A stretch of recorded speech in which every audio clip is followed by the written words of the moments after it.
Así que fueron los dos, esposo y la esposa, los dos fueron a la casa de ese misionero que es mi amigo. Y ya estando allí, dijeron, bueno, tocaron a la puerta, salió mi amigo, que es un misionero de hace muchos años y amigo nuestro, amigo mío, amigo de mi familia, mío. Y sale y dice, bueno, ¿qué hacen ustedes aquí? José y su esposa la saluda. Bueno, es que nosotros ya hemos estado orando por varios días y Dios nos ha dirigido y nos ha guiado que nosotros queremos dar eh, esta cantidad de dinero para ofrendar a los misioneros que mencionaste en esa predicación ahí atrás, unas semanas atrás, y tenemos este dinero para darle a ellos y queremos que tú se los entregues. Y el misionero se quedó, bueno, está bien, recibió el dinero, eh, lo contó y, oh, cuál sorpresa, él al principio pensó, bueno, pues para una familia tan humilde o tan pobre, eh, en las condiciones que ellos vivían y de la manera en que ellos obtenían sus ingresos, pues él pensó, más bien, mi amigo pensó, pues deben ser 200, 300 pesos, pero oh, sorpresa, saca el dinero del sobre. Así que fueron los dos, esposo y la esposa, los dos fueron a la casa de ese misionero que es mi amigo. Y ya estando allí, dijeron, bueno, tocaron a la puerta. ¿Qué tal, hermanos? Hoy quiero contarles una historia que para mí es fascinante. Es sorprendente esta historia. La escuché de un amigo que es misionero, ya hace muchos años, pero quiero compartirla con ustedes porque es fascinante y la voy a acompañar de unos versículos. Vaya y busque ahí en su Biblia, o espero que conozca este pasaje tan famoso en Hebreos capítulo 10, eh, voy a leer versículos 23, 24, 23 y 24 básicamente. Dice así la Biblia, Hebreos capítulo 10, versículos 23 y 24. Mantengamos sin firme, sin fluctuar, la profesión de nuestra fe, porque fiel es el que prometió. Y considerémonos, 24, unos a otros para estimularnos al amor y a las buenas obras. Me voy a concentrar más en el 24. Dice el escritor de Hebreos, considerémonos unos a otros para estimularnos al amor y a las buenas obras. Ok, obviamente aquí está hablando de las obras que un creyente hace como resultado de ser creyente. Como resultado de ser salvado por Cristo, no para ser salvado, sino como el resultado de ser hijo de Dios, de haber sido hecho perfecto para siempre, como dice en un versículo más atrás, en este mismo capítulo, ah, por haber sido hechos perfectos, el resultado natural o el plan de Dios natural para la vida de un creyente, de una persona que ha sido salvada, redimida, perdonada, limpiada de sus pecados en Cristo, ¿sí? Pues debe mostrar amor, debe hacer buenas obras, no para salvarse, simplemente es el resultado de su fe, de nuestra fe en Cristo. Entonces dice este pasaje, considerémonos unos a otros para estimularnos. ¿Qué es estimulación? Bueno, cuando hablamos de los bebés, todos sabemos, o muchos de nosotros ya sabemos, que la estimulación temprana es aquella que se practica en un bebé para ayudarle a su desarrollo motriz, a que su cerebro empiece a acostumbrarse más a movimientos eh, de su cuerpo y que su cerebro vaya memorizando eso, vaya aprendiendo movimientos, a sentir, a escuchar, a todo eso, y que responda de una manera más rápida a, o comenzar a desarrollar habilidades físicas más rápido de lo normal, ¿sí? Hay un ejercicio que nosotros hicimos, mi esposa y yo, con nuestra primera hija, que era poner un tipo de rollo, esponja, y que pone uno al bebé y lo empuja un poquito hacia adelante el bebé a cierta edad, lo empuja el bebé hacia adentro, estando en el piso o estando en una cama, en un lugar seguro, depende de donde usted quiera hacerlo. Lo empuja, hace que la cosa gire y el bebé está sobre su pecho y vientre, sobre esa cosa, y cuando uno lo empuja, sus manitas están hacia adelante. Entonces, ese movimiento le estimulaba a ella y a cualquier bebé a querer hacer algo con sus manos, poco a poco. Entonces, le manda un mensaje a su cerebro eso, y poco a poco provoca que el bebé vaya siendo más hábil para controlar sus extremidades, sobre todo. No lo hace que camine, pero es una estimulación. Provoca al bebé o a la persona, a esa pequeña personita, lograr ser más hábil físicamente. Entonces, más o menos es la idea, o es prácticamente la idea. Estimularnos, ¿cómo nos estimulamos? O estimulamos, oiga hermano, pues vamos a hacer esto, vamos a hacer aquello. La palabra nos anima a hacer esto. Dios me está mostrando estas necesidades dentro de la iglesia, fuera de la iglesia. Vamos a orar juntos, hermanos. Vamos a orar juntos, hermanos.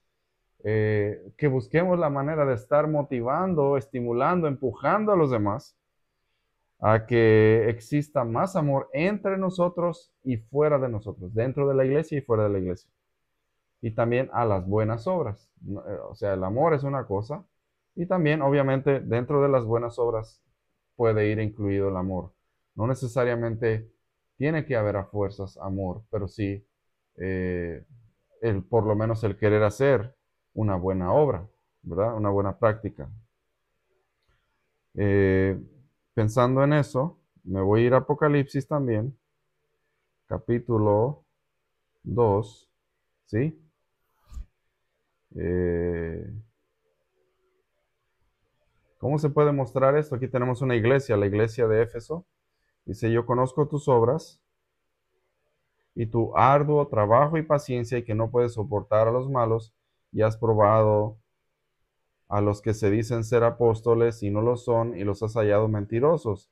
Y has sufrido y has tenido paciencia y has trabajado arduamente por amor de mi nombre y no has desmayado. Bueno, ahí Jesucristo reconoce las buenas obras de esta iglesia, de la iglesia de Éfeso.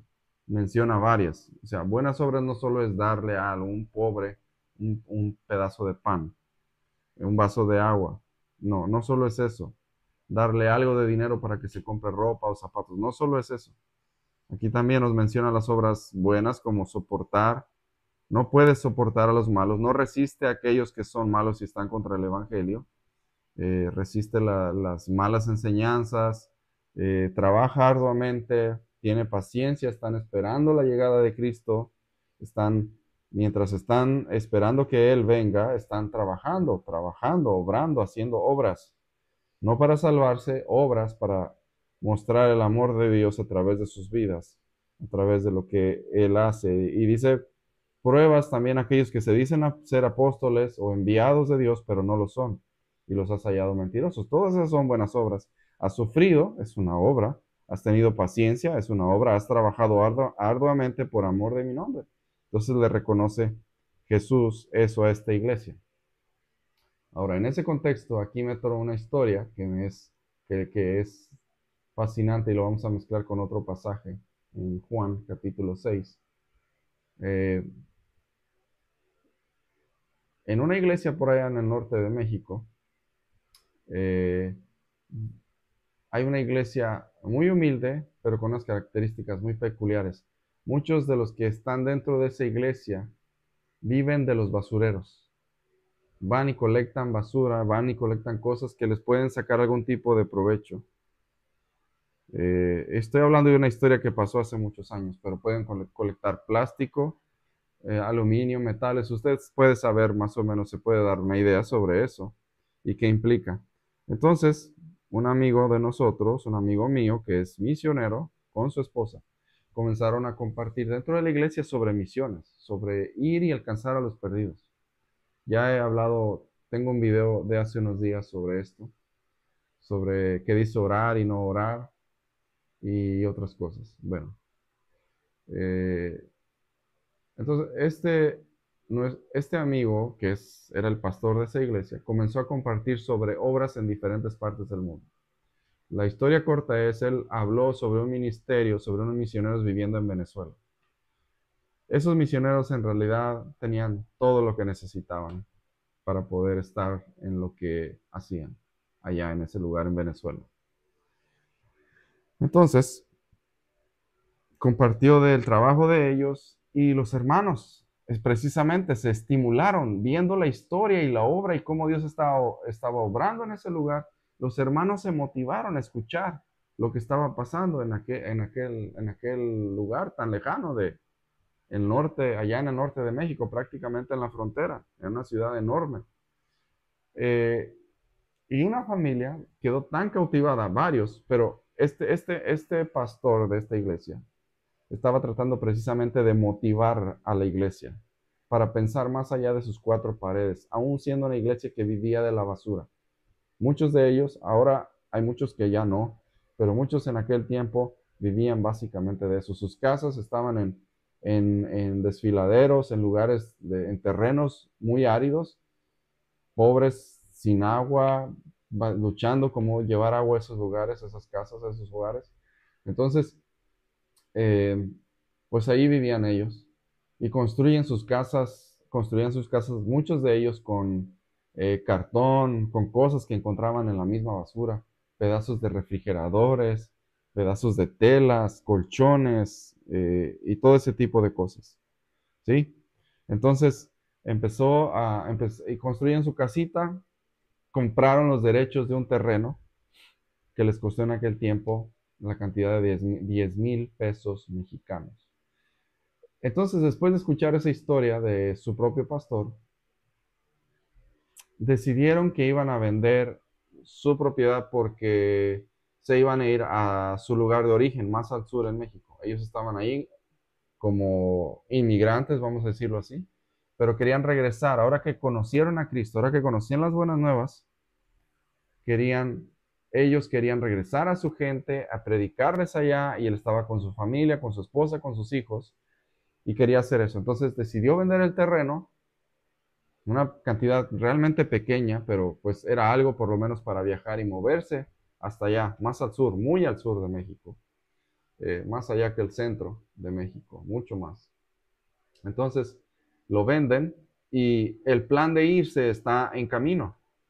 Pero después de escuchar esa historia, ellos tienen el dinero en la mano, todavía no salen del terreno y de la propiedad porque el que compra el terreno les dice, ok, yo entiendo que tienen que salir y están en un proceso y les da la oportunidad de quedarse todavía más tiempo ahí, en ese lugar. Se quedan, pero mientras todavía están ahí, llegan, tocan la puerta de aquel misionero y le dicen, ok, hermano, hemos estado orando por varios días y Dios nos ha dirigido a dar esto como ofrenda a los misioneros allá en Venezuela. Y el pastor recibe un sobre con dinero.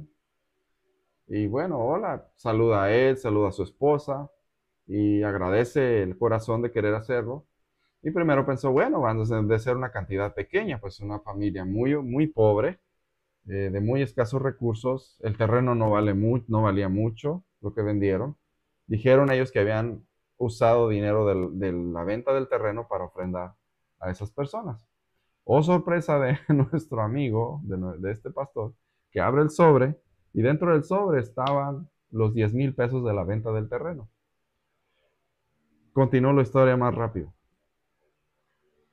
Él lo abre y dice, ¿saben qué? Ustedes creo que no han orado bien. El misionero, poco incrédulo, eh, les dice, ¿saben qué? Váyanse a su casa, vayan a orar otra vez intensamente y pídanle a Dios que les guíe, porque esa es la venta del terreno y ustedes van a viajar hasta allá lejos con su familia y creo que van a necesitar ese dinero para viajar. Pueden dar una ofrenda, ¿qué tal si ponen 300 pesos en ese sobre, 200? No sé, pero que queden con dinero, recursos para regresar a donde quieren ir o ir allá con sus familiares a hablar la palabra y hacer los planes que tienen y todo eso. Entonces ellos se van y se convierte en una historia de ir y venir, ir y venir. Constantemente la familia va a su casa, regresa ahora, pero después de un tiempo dicen, Dios quiere que hagamos eso. Pero ¿cómo vas a regresar? No sabemos, pero vamos a regresar allá. Y llegó al punto en que ellos se molestaron con su propio pastor, que fueron y hablaron con otro hermano que él tenía una buena relación, una relación de influencia con este pastor. Y le dijeron, estamos enojados con este hermano porque no nos quiere recibir nuestra ofrenda. Entonces el otro hermano va y habla con ellos y les dice, tienes que recibirla y ver qué Dios hace. Bueno, vamos a ir a Juan capítulo, quédese con eso ahí en su mente. Juan capítulo 6, lo conoce, ¿verdad? Ok, están 6,000 personas reunidas. Ponga atención bien. Esta historia es, conocemos esta historia, ¿verdad? Pero hay por lo menos 6,000 personas.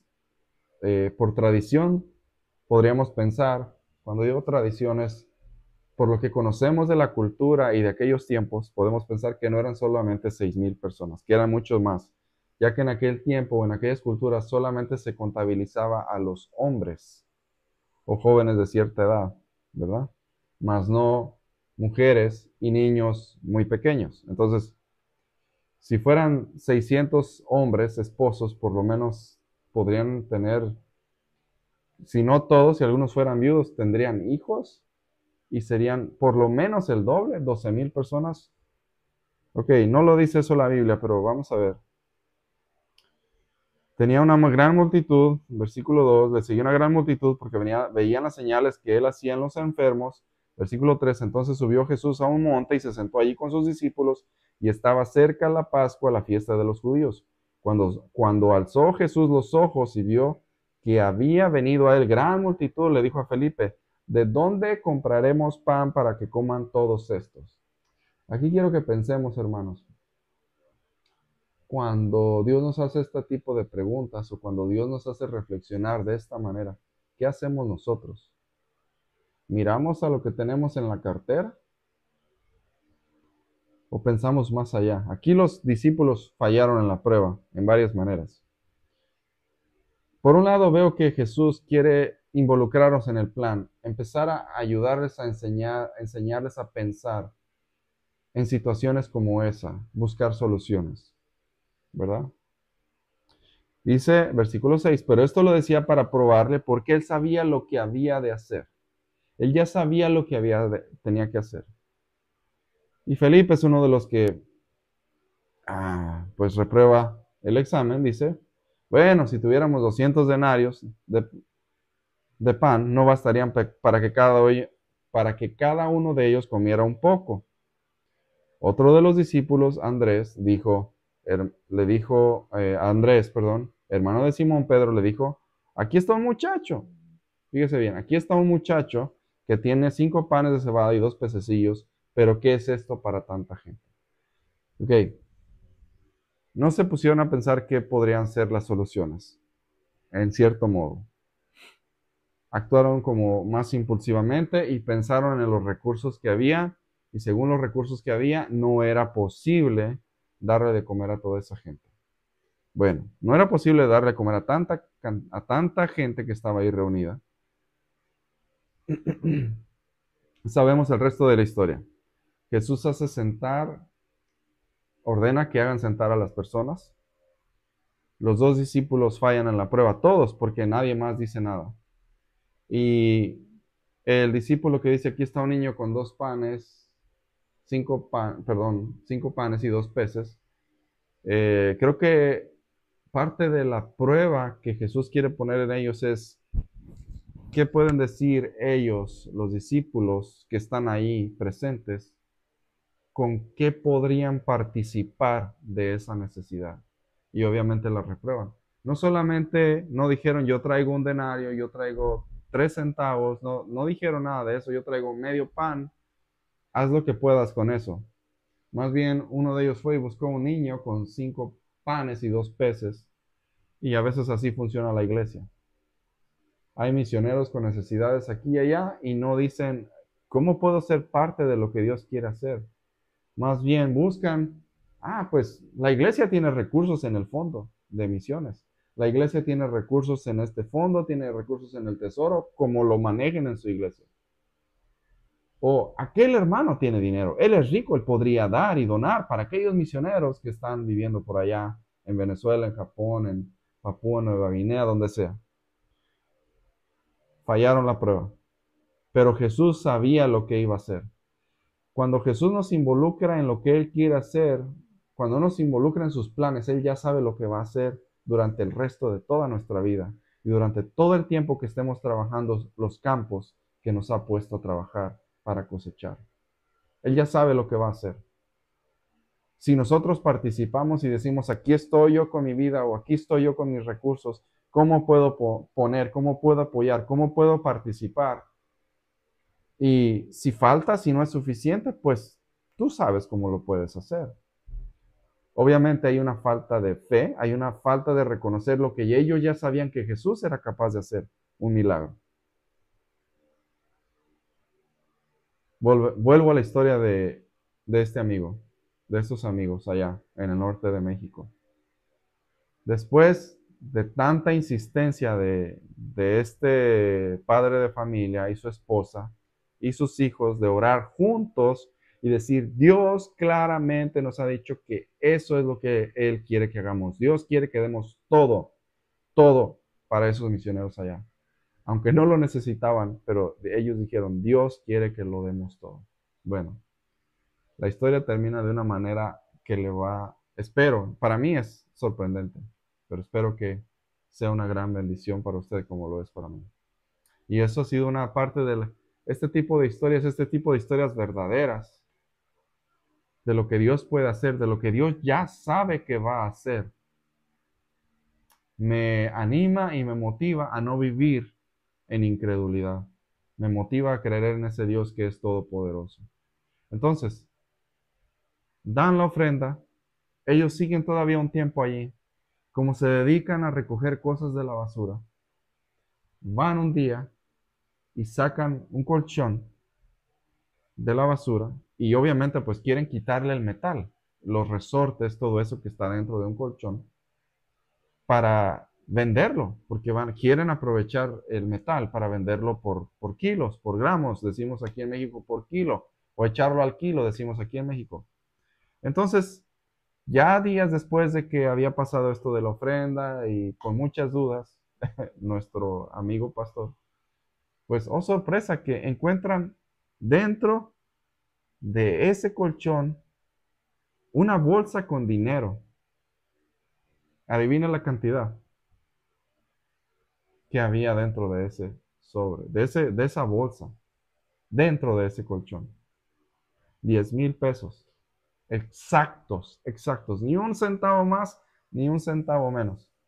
Esta historia cautivó tanto a la iglesia que esta iglesia pequeñita ha sido capaz de sostener misioneros, a sus propios misioneros, durante años. Cuando ellos no pueden completar el salario o el apoyo que dan a sus misioneros, ¿saben qué hacen ellos? Si ellos hacen un compromiso con sus misioneros. Cuando ellos no pueden completar la cantidad que van a ofrendar a sus misioneros, lo que hacen es lo siguiente. Ellos trabajan, ellos recolectan cosas, venden cosas para sí mismos, pero también están apartando para dar a aquellos misioneros que enviaron. Cuando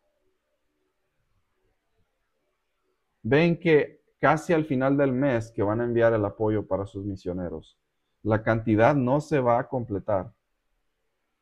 Lo que hacen es, ok, ¿tú cuánto tienes? ¿Tú cuánto tienes? Hablan entre ellos, entre todos y con el pastor. Y dicen, bueno, nos hace falta bastante. Este mes ha sido difícil. Salen de las hermanas mujeres a vender tortas, a vender esto, a vender aquello, extra. Y Dios provee.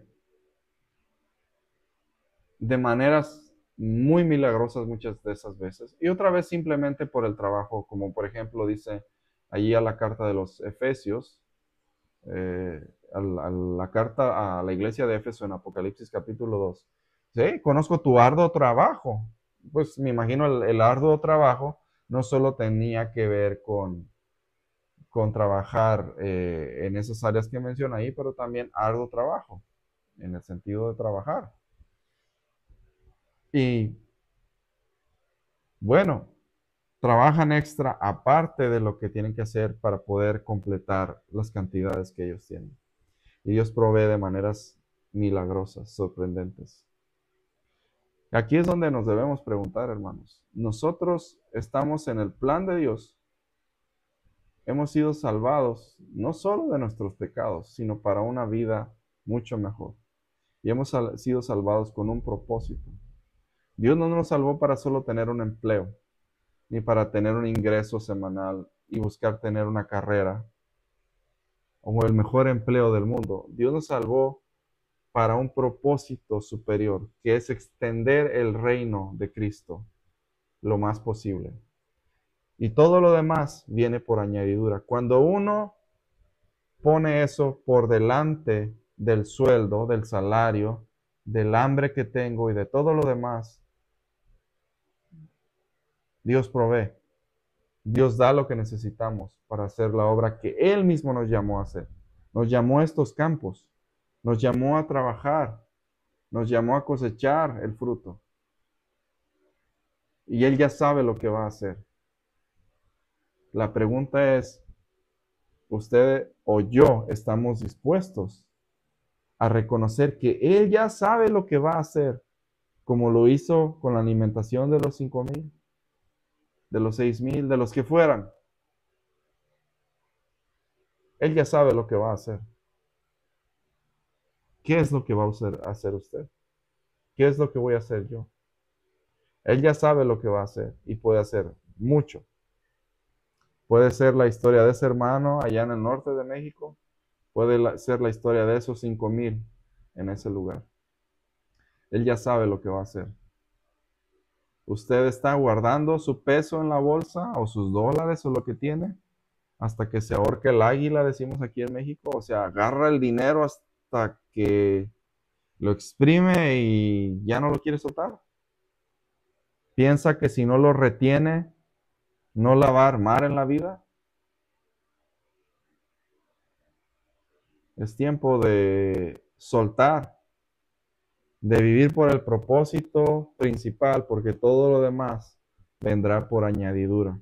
Porque Dios ya sabe lo que va a hacer. Dios ya sabe lo que va a hacer. Usted decide si es parte de ese majestuoso plan o decide quedar fuera de él. ¿Qué hará, hermano? Hermana. Dios los bendiga. Hasta la próxima.